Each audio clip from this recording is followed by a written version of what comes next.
Hi friends, welcome to my channel. आज की video में मैं आपको दिखाऊंगी साइकेट्रिक केस स्टडी और केस प्रेजेंटेशन कैसे बनाते हैं। और एनसीपीपी इसमें ऐसे ही बनता है। साइकेट्रिक में क्या होता है कि जो केस स्टडी है और केस प्रेजेंटेशन है वो सेम ही बनती है।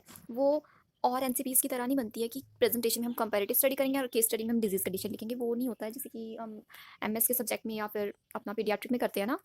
इसमें सेम ही बनता है। और जो आपका एनसीपी है वो भी कुछ हद तक ऐसा ही बनेगा।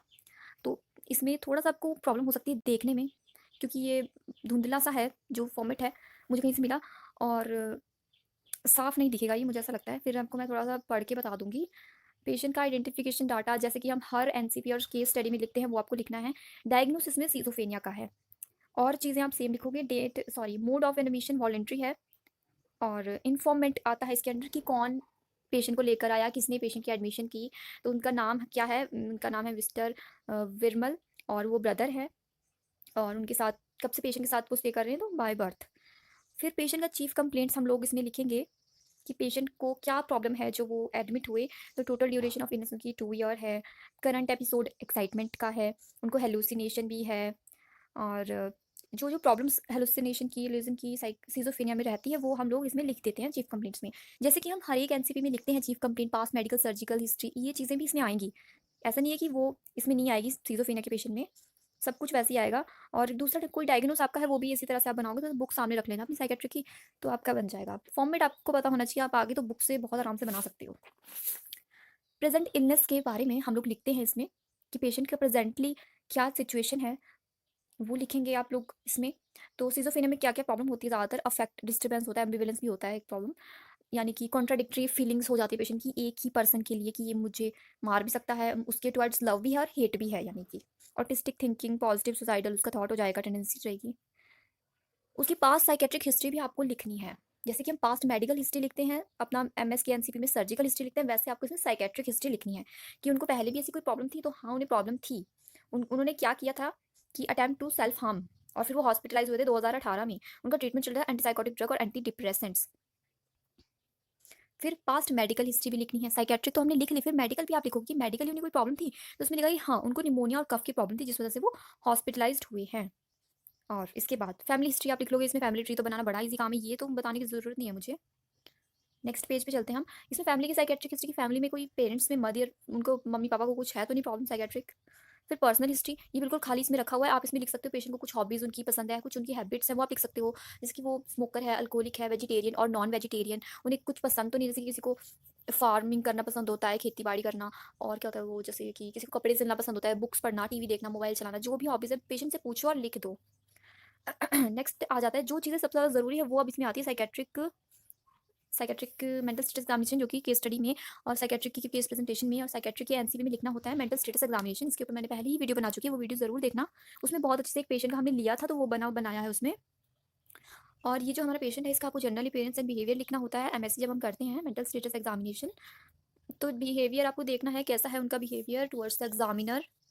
उनकी आप स्पीच देखोगे वो कैसे बातचीत कर रहे हैं, बहुत जल्दी जल्दी बोल रहे हैं, धीरे बोल रहे हैं, लाउड बोल रहा है, बहुत ही हाई पिच है, या फिर वो धीरे धीरे बात कर रहे हैं, ये सब इसमें आता है चीज़ें। तो राइटिंग तो इतनी खराब नहीं है वैसे, साफ राइटिंग है जिन्हें बनाया है ये।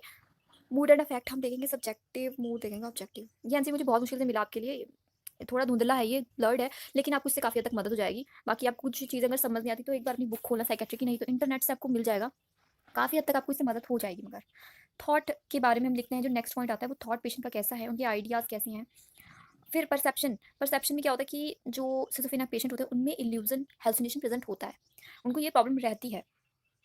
कॉग्निशन, कॉग्निटिव फंक्शन हम देखेंगे जिसके अंदर कॉन्शियसनेस पेशेंट की आएगी कि पेशेंट कैसा है, ओरिएंटेड है या फिर नहीं है। वो टाइम के लिए तो डिसओरिएंट है, उसको पता ही नहीं कि क्या टाइम है, लेकिन उसे पता है कि कौन से प्लेस पे वो है, कौन सा पर्सन उसके साथ है, कौन उसके आगे है, कौन उसके पीछे है, उसे पता है। अटेंशन एंड कंसंट्रेशन आप पेशेंट का लिखोगे। देन उसके बाद मेमोरी के बारे में आप लिखोगे, पेशेंट की इमीडिएट मेमोरी। इसमें टिक क्या है तो आपको कर लेना है इसमें टिक, जैसे इमीडिएट मेमोरी आप उसकी लिख दो कि हाँ भाई इंटैक्ट है, रिसेंट इंटैक्ट कर दो। रिमोट मेमोरी भी होती है एक, इसमें शायद मिसिंग है वो। फिर उसके बाद पेशेंट का इंटेलिजेंस के अंडर हम आ जाते हैं, जिसमें कि जनरल इन्फॉर्मेशन पेशेंट से आप कुछ बातचीत करके पूछ सकती हो कि आप बताइए कि आपके उधर का सीएम कौन है, या फिर हमारा कौन राष्ट्रपति है। इस टाइप से आप उनसे क्वेश्चनिंग, उनकी इंटेलिजेंस पूछ सकते हो, अर्थमेटिक एबिलिटी पूछ सकते हो। फिर आपको उस हिसाब से उनका टिक कर देना है। एब्स्ट्रैक्शन पूछेंगे, जजमेंट पेशेंट की देखेंगे कैसा है, उनसे कुछ क्वेश्चनिंग करते हैं इसमें ये सारी चीज़ें मेरा एक बार वो एमएससी का आप वीडियो देखोगे ना तो आपको समझ आ जाएगा कि इसका मतलब क्या है। अगर जजमेंट पूछा गया तो इसका मतलब है क्या? इनसाइट पूछा गया तो इसका मतलब है क्या? ये सब उसमें लिखा हुआ है। उस वाला जो मैंने वीडियो बनाया था उसमें आपको मिल जाएगा। फिर पेशेंट से इनसाइट के बारे में पूछेंगे, awareness of abnormal behaviour. Insight यानी कि पेशेंट को खुद के बारे में पता भी है कि वो साइकियाट्रिक डिसऑर्डर का शिकार हो चुका है, और या फिर वो ऐसा सोच रहा है कि मैं सिर्फ बीमार हूँ, मुझे सिर्फ कोई छोटी-मोटी बीमारी है। ये इनसाइट होता है कि पेशेंट को पता है कि नहीं। उसके बाद पेशेंट का फिजिकल एग्जामिनेशन हम लोग लिखते हैं। जैसे कि नॉर्मली हम फिजिकल एग्जामिनेशन करते हैं, साइकियाट्रिक में इतना लंबा चौड़ा एग्जामिनेशन नहीं करना है, बस थोड़ा बहुत आपको लिखना है। पेशेंट का हाइट वेट लिखोगे, ये चीज़ें लिखोगे, head, chest, mid arm circumference. General appearance तो हमने पहली पेशेंट की देख ली थी, तो इसमें फिर से जैसे कि इन्होंने बताया कि as mentioned in previous MSc. उसके बाद ये थोड़ा सा ब्लर्ड है, तो इसमें हेड टू टू एग्जामिनेशन में आप क्या लिखोगे, दिख नहीं रहा है तो मैं आपको नॉर्मली बता देती हूँ। हेड के बारे में लिख देना, स्कैल्प का लिख देना, आइज़ का उनका विजन आप लिख देना कि उनको दिखता है या फिर उनको कोई मायोपिया, हाइपरमेट्रोपिया या स्पेक्स लगा है तो वैसा लिख लो आप, है ना। फिर नोज, ईयर्स कुछ डिस्चार्ज है तो लिखो, नहीं तो आप नॉर्मल लिखोगे। सब कुछ आप सब नॉर्मल ही लिखोगे, एक्सट्रीमिटीज तक आपने ऐसे ही कर लेना है, उनका जेनिटल एरिया सब ऐसे ही लिखोगे, आपकी नॉर्मल है। क्योंकि जो मेन प्रॉब्लम है वो उनकी मेंटल स्टेटस की है, वो हमने लिख दिया। अब फिजिकल एग्जामिनेशन में तो ऐसा कुछ करने की आपको ज़रूरत नहीं है, आप सब चीज़ों को नॉर्मल लिख दो। और या फिर आप थोड़ा थोड़ा लिख सकते हो कि बना करके भी आप लिख सकते हो। आप अगर आप लिख रहे हो अब्डोमेन के बारे में तो shape of the abdomen is normal, normal bowel sound present, ऐसे आप लिख लो। जैसे एक्सट्रीमिटीज़ का लिख रहे हो तो नॉर्मल रेंज ऑफ मोशन। तो इसमें जगह भी देखो कम ही है तो इतना कुछ नहीं करते हैं इसमें। जैसे कि हम मेडिकल सर्जिकल नर्सिंग का एनसी बनाते हैं ना, वैसा ही आप फिजिकल एग्जामिनेशन बना सकते हो, थोड़ा सा ही जगह में बनेगा। उसके बाद पेशेंट का इन्वेस्टिगेशन, जैसे आपको कोई पेशेंट मिला है तो आप उनका फाइल उठाओ तो उनको इन्वेस्टिगेशन उसमें से मिल जाएगा। पेशेंट का इसमें हुआ है कि ब्लड शुगर, यूरिया, और क्या है ये, सीरम क्रेटिनिन है, एल्बुमिन है, बिलिरुबिन है, साफ तो नहीं है पर मैं वर्बली बता रही हूँ। पेशेंट की सबकी ही वैल्यू नॉर्मल आई है, हमारे पेशेंट की सारी वैल्यू ठीक है।